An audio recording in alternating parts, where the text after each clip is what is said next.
And to preface what I'm going to ask just by saying, I could have missed something, but I'm interested in the actual reason, narratively or psychologically, for the suggestion that Corporal Ramirez asked to see a doctor, and then that's kind of dropped, that may be a general kind of situation, and what role it plays or doesn't play in his actions. In other words, he doesn't seem deranged, he doesn't really seem psychotic at all, he seems angry, and these orders come down.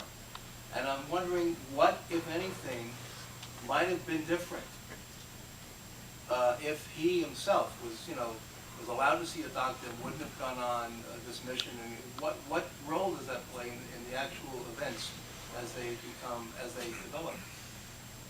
Just curious. Well, about that particular incident, asking for the doctor, was based when I met with the Marines from Kilo Company who had been there on that particular day.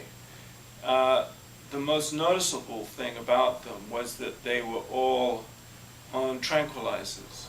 They were all suffering badly from nightmares, not only from Haditha, but mainly from Fallujah. I think what you have to remember is that Kilo Company were the first company into Fallujah.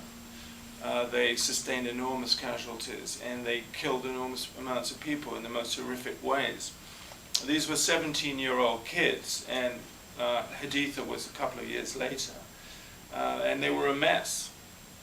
And one of them said to me specifically, I asked to see a doctor just before this happened, and we were unable to see doctors until we went on leave, and no one wanted to stay behind in Iraq when they were on leave to see a doctor, and this was what we were all told.